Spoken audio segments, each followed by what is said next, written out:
That right there is what Ram is talking about too. Okay. There's part of you that's willing to do it. Do you see what I'm saying? That's the issue. Yo, what's going on? It's your boy, Mr. Locario, the bad boy of the dating game. And you missed a lot of life-changing game if you weren't at the Game Kings 2, the definition of a man seminar in New York City. But don't worry, because right now you can get access to the entire Game Kings 2 seminar. All you got to do is click the link below. And in this seminar, you're going to learn heavy game, some heavy game from myself, Miles Cunningham, Rom Wills, Taekwondo, and Kerry K. Zaggin. We're talking about manhood, confidence, attracting women, and much more. So click the link below right now so you can get your copy today. Hello, my name is Eli. What's up, Eli? The question that I have is, for basically my whole adult dating life, I've always struggled to have a strong or like a solid relationship with a woman who's completely single, meaning doesn't have children. And I'm 49 now, but I'm talking about even going back 20 years. Like, I would only have like a solid relationship with a woman that had children. And, you know, there's always that, even if the relationship is good, and there's been some that's been bad, but even when the relationship is good, there's still like those things that are, you know, there's not that freedom. Okay. And there's, you know, I've always been wanting to do certain things that you can't just do because, you know, they have responsibilities. Right. So the thing is what am I transmitting or doing wrong that even when I can meet a young woman or even older woman that okay, all right, here it is. Okay. And I actually did a short about this the other day. Okay. A lot of men look at dating single mothers as dating single mothers. You're not dating a single mother. You're dating a woman. Okay? What I mean by that is you have to look at the quality of the woman. So you have to find a woman who can schedule her life. You have to find a woman who has an organized life.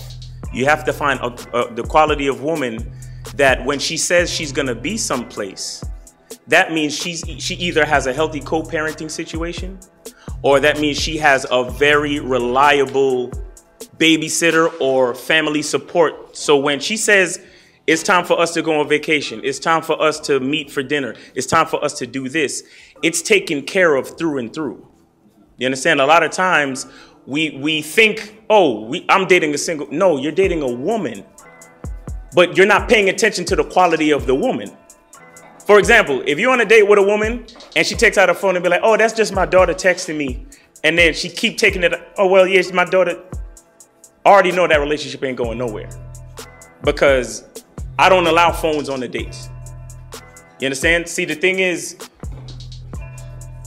the way you're thinking about it is you're running into the situation expecting to deal with all of the lack of freedoms of dealing with a woman with kids, instead of trying to seek a certain quality of woman based on the quality of man that you are. You understand? It's one of them situations where you're focused on the quality of, you're focused on the woman and not focused on yourself. If you were focused on yourself, you would already tell yourself, I don't mess with women who can't schedule quality time. I don't mess with women who kids run around the place. I don't mess with women who kids fuck shit up. I'm not even gonna meet this kid for like the first 3 to 5 years, depending on how the relationship goes. A lot of y'all niggas be spending the night having sex while the baby's sleeping in the other room. That don't work. You understand? You want to meet a woman that says, I have kids, but I got a babysitter tonight, and we could rent a hotel, or we could go back to your place. That's the type of woman you want to talk to. You understand what I'm saying? Now, my question to you is, have you set certain standards for yourself in dating women, period? That's the question. Yeah, I was going to say to you, I know I prefer. No. No. You see, we got to look at the words that we use. Okay. I know what I prefer, but I know what I want. I know what I prefer, but I know what one of those words is stronger than the other. Can I say it like this then? Okay. Because I know I have initial good interaction with all types of women when I have those conversations. It's just that to the next following up moments, it seems like, I know flakiness is with all women, but the flakiness seems to be stronger for me when they don't have children.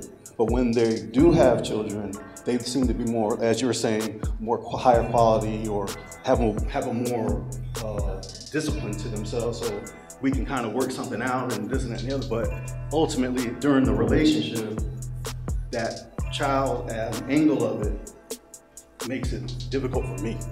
See, real quick, what you're doing is you're allowing an initial good interaction to allow you to put yourself in a situation you don't really want to be in. Okay. You see, and that happens with a lot of us guys. A lot of us can't stand that many women is not feeling us.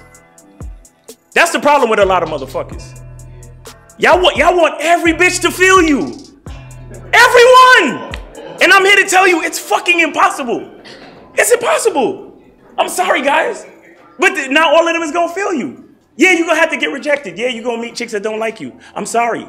And yeah, you're gonna have initial good reactions. You'll probably even fuck on the first night. But then, guess what your sorry ass do? You already see her, oh, you in the middle of fucking her, she picking up her phone talking about, oh, my daughter. And instead of saying to yourself, well, this is the last time I'm gonna see this bitch, you think about the next date because you still want to make something work. You see what I'm saying? Men sacrifice. We don't compromise. Here's the sacrifice. I will take lower quantity for higher quality. That's the sacrifice. A lot of you want to compromise instead of sacrifice. I can honestly say I have sacrificed to make that, as you're saying, but I'm talking about the way the flow, ultimate flow.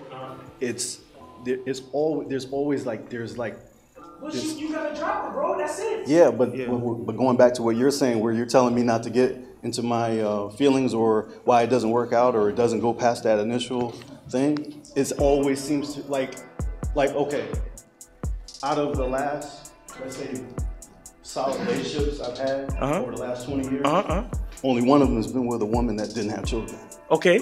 But I've met plenty of women that didn't have children. Okay. So how is it? I'm trying to say it's my responsibility to make myself better, to make those relationships work. No, it's your responsibility to find the quality of woman that works with you. Well, it seems that only happens when they have children. That's all I'm trying to say. Let me say something, because part of the thing with you, man, and it's not a bad thing. Now, everything that Miles said is very legitimate, but then you got to understand yourself. Remember what I talked about the house of the man. The warrior has naturally paternal energy. You giving off daddy energy, you know? And that's not a bad thing. That's not a bad thing. But then you have to understand the type of women you deal with. Now, you get into women who already have kids. Do you want children? Not really. But you still giving off that energy. And it's not a bad thing. It's not a bad thing. Yeah, it's not a bad thing. It's not a bad thing, but it's just understanding it. And then you can always draw women who maybe don't have children, but maybe they work with children. The type of women who will be a part of your tribe are those type of women who, okay, they don't have children, you don't want children, but maybe they work with children. They're school teachers, daycare, something. They want to help in the community and stuff. See, that's a key thing, even when I talk about the house of the man, understanding which one is dominant in you. Because then once you understand yourself, then you understand the type of women who are going to come for you. You giving off that paternal energy, you're going to naturally attract women who have that more maternal energy. And a lot of them are going to have children already. Now, the relationship you had with the woman who didn't have children, how was that? It was up and down, Okay. but the most down part of it, or really what ended it, ironically, is because of her physicality of not being able to have a child, and because of that, she didn't want to stay in the relationship. Okay, I understand that. Okay, so she had that maternal energy. See, understand it. There's nothing wrong with it, but you got to learn how to really manage it. Everything Miles was saying was very on top of it. You still have to, have that standard and everything, but just I'm coming more from the perspective of understanding what you're presenting. what you present. Because I'm gonna be real with you, presenting like somebody, me and you could talk about like playing ball with our sons or how they be trying to pimp us or something, getting money out of us. You giving that paternal energy. It's not a bad thing though. It's not a bad thing. It's just a matter of finding women who have that energy to match it. And if you don't want to deal with children or something, it can be tough. I'm just be real with you, it can be tough, but that's just it. Now, if you want more, you have to develop more aspects of yourself to expand your pool of women that would find you attractive. And it's tough. It's not an easy thing, but just understanding. When I talk about the house of the man, that's why you want to expand to other areas. Like if you that money-making man, you bring out the hunter in you, then you're going to attract women who will help you make money. They're more on the gathering thing or that ego thing. You'll draw more like thinking, creative type of women, whatever. If you're that party man, you'll definitely draw party women. But right now, the paternal energy is strongest with you. So I'm just coming from that angle, but then take in what Miles was saying about your standards. Because at the end of the day, no matter what we say, no matter what we talk about, it all comes down with you. And as a man, and this is for everybody, you got to understand, okay, what is it about you that attracts women to you? Like I said, if 20 women reject you, the only thing they had in common was you. As Mr. Locario says, the game is within. So, but I'm just letting you know, I'm just giving you that diagnostic. Say, okay, he's coming off as paternal. That's what he's going to draw. So. Well, I appreciate what you were talking about, the house of the man, and I can honestly say that pretty much every aspect of that I possess. I may have to build it up even more, but I'm working, my toes are in every aspect of that, and maybe that's part. But what it is with that is we all will have one that's dumb. Okay. Well, let me. Oh, okay. Now I got you. You still want to just bring them up anyway. Now I got you. I'm gonna be real quick because we got two other people behind. So real quick. So you said there was one woman that you was dealing with who had no kids for in the past how long?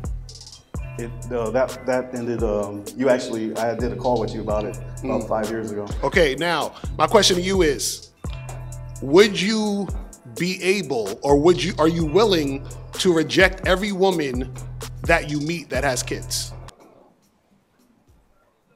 That's the problem. Well, no. Your silence says everything. No, I had to think about everything because No,